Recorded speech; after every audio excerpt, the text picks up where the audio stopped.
శ్రీమాత్రే నమః. మా ప్రేక్షక మిత్రులందరికీ కూడాను శుభాకాంక్షలు. ఎప్పుడూ కూడాను ఈ మాస ఫలితాలు, తర్వాత సంవత్సర ఫలితాలు, ప్రత్యేక ఫలితాలు మాత్రమే కాకుండా కొన్ని నిత్య జీవితంలో మనం పాటించవలసింది, కాస్త తెలుసుకోవాల్సింది, నా పరిగణలో తెలిసింది, మా గురువులు మాకు నేర్పించింది, సద్గురువుల దగ్గర నుంచి సేకరించినటువంటి కొన్ని సమాచారాన్ని మీతో పంచుకోవాలని ఈ వీడియోస్ ద్వారా మేము స్టార్ట్ చేస్తున్నాం. ప్రతి వీడియో కూడా ఒక 2 నిమిషాలు 3 నిమిషాలతో కూడినటువంటి ఒక వీడియోగా ఉంటుంది.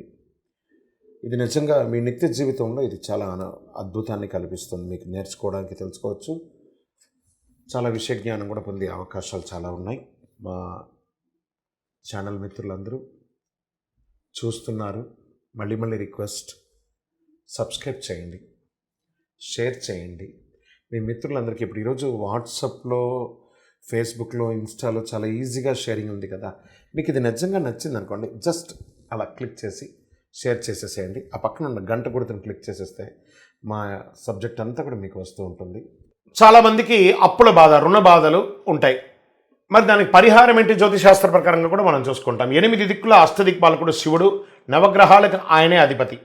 ఆ పరమశివుడు కరుణ ఉంటే ఎలాంటి గ్రహదోషం మనల్ని పట్టి పీడించదు. ఇదైతే సత్యం. ఆ మహేశ్వరునికి సోమవారం అంటే చాలా ఇష్టం. సోమవారం శివుడి పూజతో అనేక శివ పూజలు చేస్తూ ఉంటారు. అది ఒక శుభం కూడా కలుగుతాయి. ఉమా అంటే మహేశ్వరునితో కూడిన వాడిన పరమేశ్వరుడు.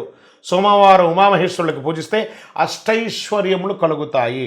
దారిద్ర్య సమస్యలు పోవాలంటే శివుడికి ఈ విధంగా పూజించాలి. సోమవారం ముందు తలస్నానం చేయాలి. ఆ తర్వాత పార్వతీ పరమేశ్వరుల పటానికి గంధం రాసి బొట్టు పెట్టి దీపారాధన చేయాలి. పూజలు సమర్పించాలి. తుమ్మి పూలు, మోదుగ పూలు శ్రేష్టమైనది. శివ అష్టోత్తరం చదువుతూ విభూతి సమర్పించి ఆ విభూతిని నుదుటి మీద ధరించండి. సాయంత్రం వరకు ఉపవాసం నుండి ప్రదోష కాలంలో పూజ చేయండి. పాలు పండ్లు వంటి తీసుకొని ఉండండి.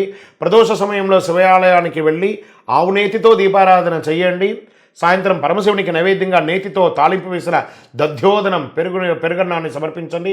ఇలా ప్రతి సోమవారం ఒక 12 సోమవారాలు చేస్తే అప్పుల బాధలు తొలగి, ఆర్థికపరమైనటువంటి సమస్యలు తొలగి ఐశ్వర్యవంతులుగా అవుతారు. ముఖ్యంగా దేవునికి పూజ చేసిన ప్రసాదం పెట్టిన ఏ విధమైనటువంటి ఆ ప్రసాదం వండుతామని చూస్తారా, ఏకాగ్రతతో, ఏ విధమైనటువంటి దుష్ప్రచారాలు మాట్లాడకుండా శ్రద్ధాభక్తులతో ప్రసాదం చేసి స్వామివారికి సమర్పించండి. 3 ఆకులు కలిసిన బిల్వపత్రాన్ని శివునికి ముందర పెట్టండి. అంతేకాదు త్రిశూలానికి సంకేతంగా ఉండే ఆ యొక్క బిల్వపత్రాన్ని దర్శించండి. బిల్వానాం దర్శనం పుణ్యం స్పర్శనం పాపనాశనం అన్నారు. బిల్వపత్రాన్ని సమర్పించండి. దీనివల్ల దారిద్ర్యం తొలగి సుఖ సంతోషాలతో ఉంటారు. విజయోస్తు.